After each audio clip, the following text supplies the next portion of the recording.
Bonjour maître, mettez-vous à l'aise. Que puis-je pour vous? Pourquoi m'avez-vous fait venir? C'est que j'ai grand soif d'apprendre. Et que voulez-vous apprendre? Oh, tout ce que je pourrais, car j'ai toutes les envies d'être savant.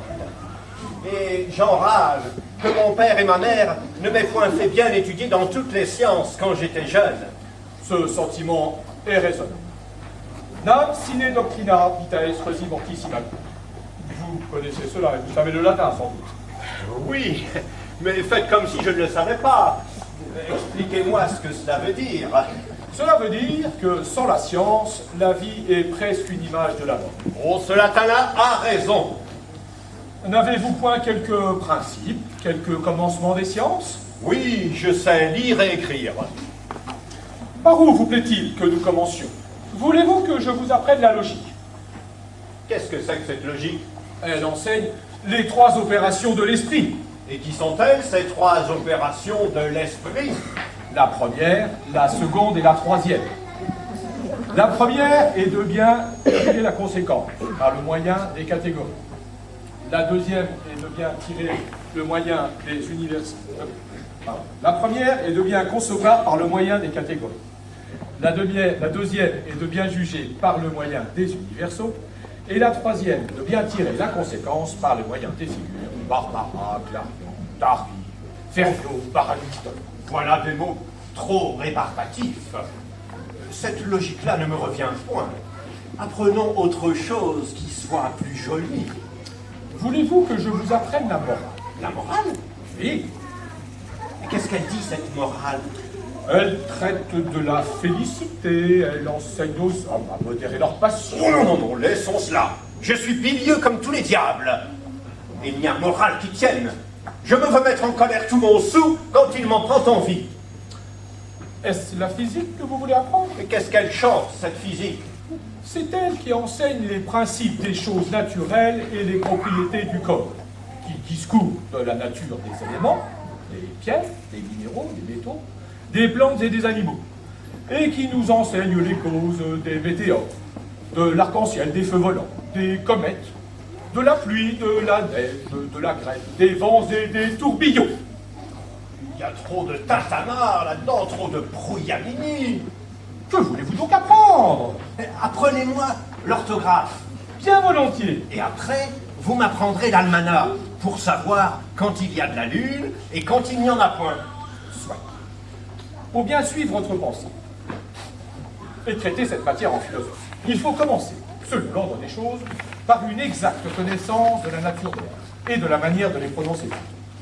Et là-dessus, j'ai à vous dire que les lettres sont divisées en voyelles, ainsi dites voyelles parce qu'elles expriment des voix, et que les consonnes, ainsi appelées consonnes parce qu'elles sonnent avec les voyelles, et ne font que marquer les diverses articulations des voix. Il y a donc 5 voix ou voyelles, A, E, I, O, U. Oh, j'entends tout cela. La voix A se forme en ouvrant fort la bouche. A. Ah, ah oui. La voix E se forme en rapprochant la mâchoire du bas de celle d'en haut. A, E. Ah, ah ma foi, oui. Oh, mais que cela est beau. Et la voix I, en rapprochant encore davantage les mâchoires entre elles et écartant les deux coins de la bouche vers les oreilles. I, A, E, I. Ah, I. Mais cela est vrai. Oh, vive la science. La voix O se forme en rouvrant les mâchoires et rapprochant les lèvres par les deux coins, le haut et le bas. Oh. Oh, oh, oh. Mais il n'y a rien de plus juste. A, E, I, O. Mais cela est admirable. I, O, I, O, I, O. La bouche formant justement comme un petit rond en forme de O. O. Oh, oh, oh, vous avez raison. Oh, la belle chose que de savoir quelque chose.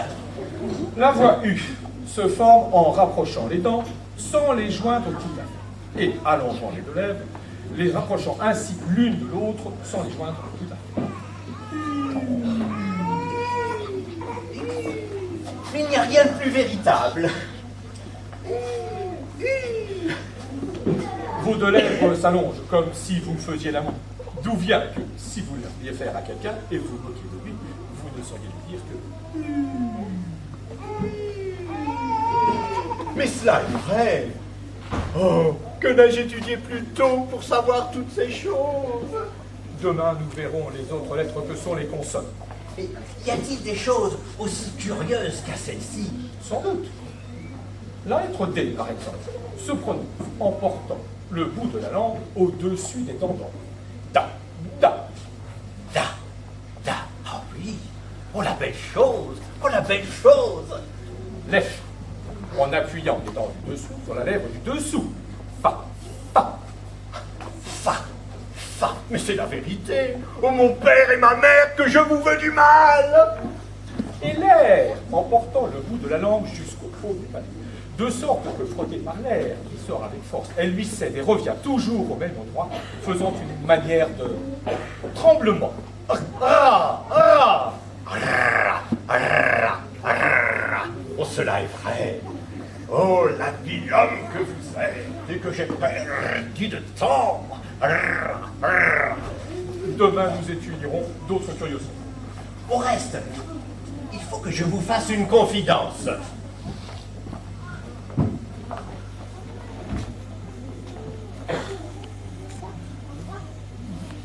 Je suis amoureux d'une personne de grande qualité.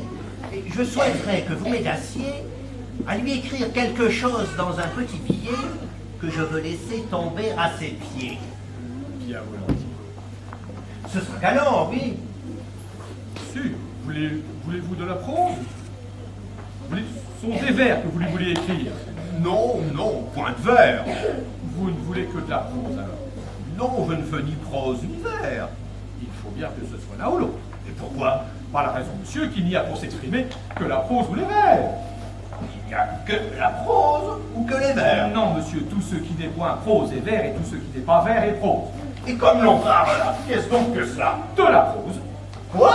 Quand je dis Nicole, apportez-moi mes pantoufles et me donnez mon bonnet de nuit, c'est de la prose? Oui, monsieur. Par ma foi, cela fait plus de 40 ans que je dis de la prose sans que j'en suce rien.